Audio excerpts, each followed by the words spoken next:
While the NFL runs propaganda about how they care about black life, they are still actively blackballing Eric Reid for fighting for the black community. Eric set 2 franchise records last year and is one of the best defensive players in the league. So, Acho, is it a bad look Reid declined Washington's offer? My dog. Spicy.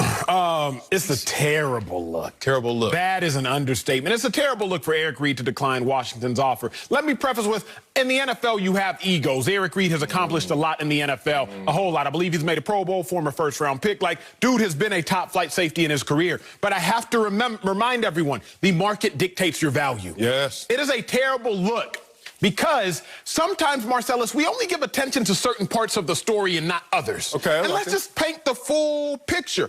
We can't have Colin Kaepernick come out and say that Eric Reid is being blackballed, not being given an opportunity to get a job. But then he quite literally gets offered a job and he turns it down because it's not the job he wants. There have been more talented players except lesser. Let me bring up Dez Bryant. If the Cowboys would have won a couple Super Bowls, he'd be a Hall of Famer. Okay, he's not. But he's also the Cowboys' all-time touchdown reception leader. We'll probably go in the Cowboys Ring of Honor. He just signed a practice squad deal yesterday with the Baltimore Ravens. Let's talk about a name y'all might not know, Brandon Carr. Drafted in 2008, started every single game since 2008, 192 consecutive starts. He started the season on practice squad. Let's talk about Cam Newton, a name everybody knows. He's the 32nd highest paid quarterback, a former NFL MVP. The market dictates your value. If you want to play in the NFL, then you got to take what they're willing to give you. And if you're not going to take what they're willing to give you, then at least let's tell the totality of the narrative. We can't have statements like you're being blackballed. You can't have your homies make statements like you're being blackballed. You can't have news outlets make statements like you're being blackballed because people will begin to believe it. The fact of the matter is Eric Reid was offered a job. It might not have been the job you wanted, but it was a job you were given. I think it's a terrible look to reject an opportunity in the NFL. Yeah, I'm going to take a little off that fastball, even though I understand where you're coming from. I'm going to say it's not a bad look and it's not a good look. Okay. So I feel myself a little fence riding on this one because of experience. Now, everything you said is deadly accurate and true.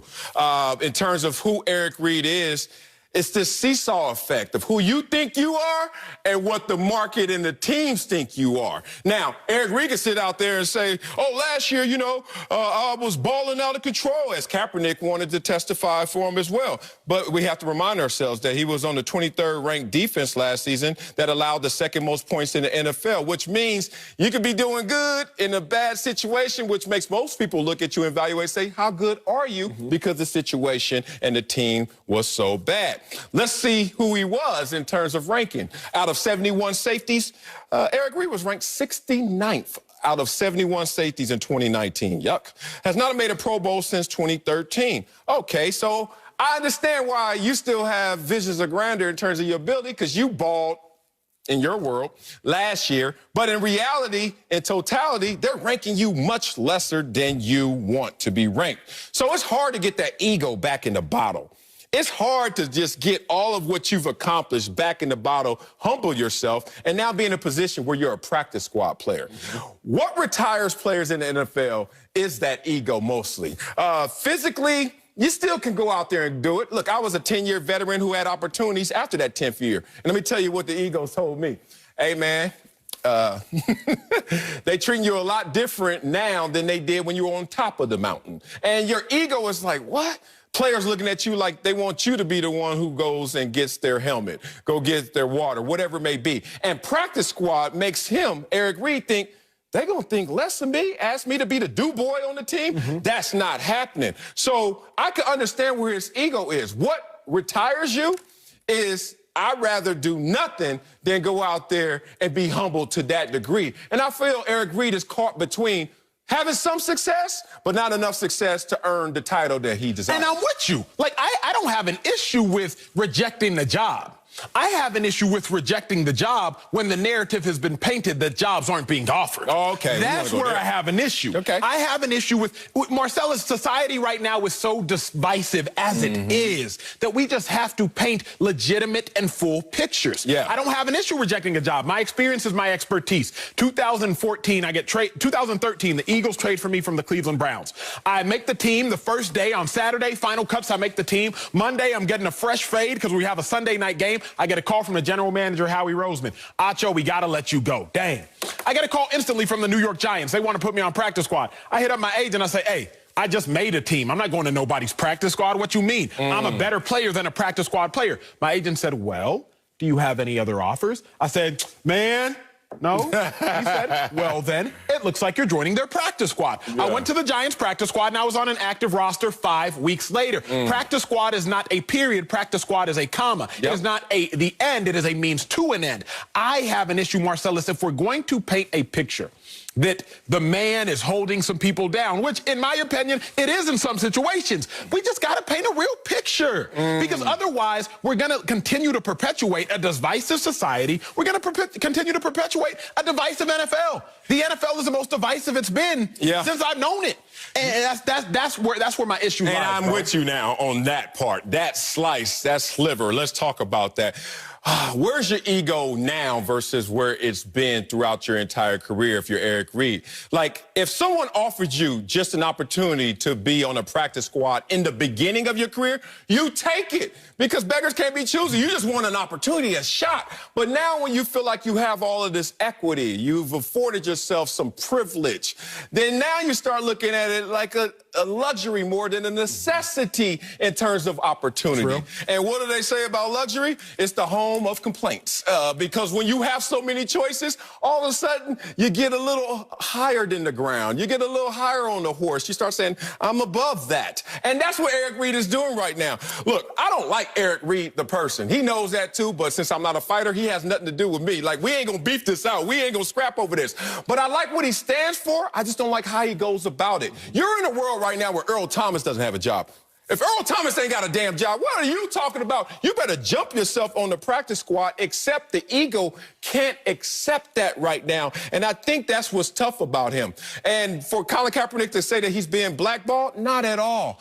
It's a situation where he has been confrontational. He literally walked to midfield and had a scrap with a guy over policy, over a program, over $90 million committed to his cause. So I get the black power fist, but can you loosen it up a little bit and be a better teammate? That's what I think the message is being sent to him. Joined now by Fox NFL analyst LeVar Arrington. So, LeVar, is it a bad look? Reid declined Washington's offer?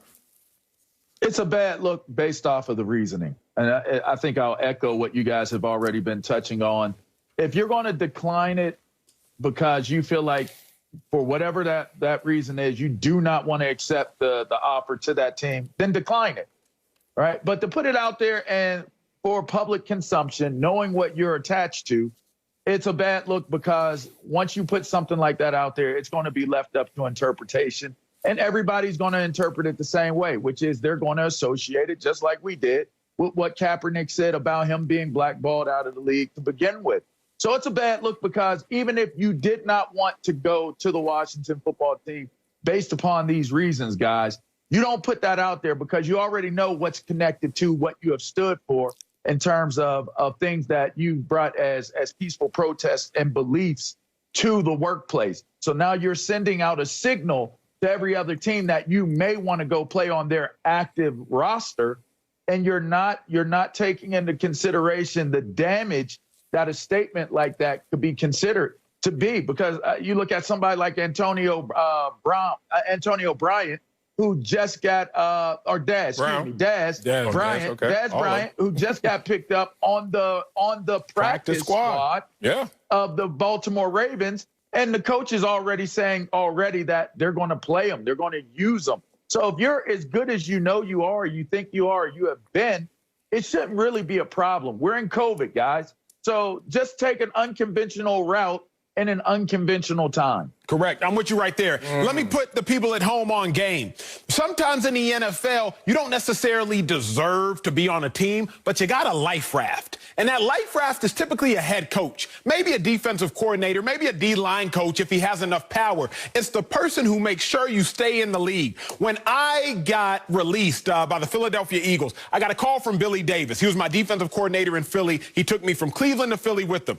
All he said was, Acho, your ace in the hole is out the league. He had left the NFL and gone to Ohio State. What is my point?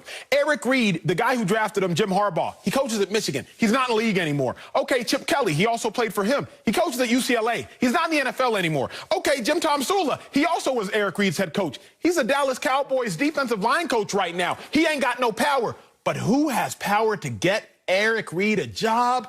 Who was his head coach last year? Riverboat Ron Rivera, the head coach for the Washington football team, the same football team that just offered Eric Reid a job. You can't bite the hand that feeds you. Ron Rivera is trying to feed you. You can't bite that hand and then let it be perpetuated that the NFL is blackballing you. That's just not how this is going to work. That's only going to perpetuate a problem and not be a part of a solution. Yeah, you know what's interesting? Go ahead, big dog. Go ahead. I was just going to say, what is acceptable, guys? Is being a backup acceptable? You brought Kyle Allen in. You didn't bring him in as a starter. You brought him in as a backup. Is that acceptable?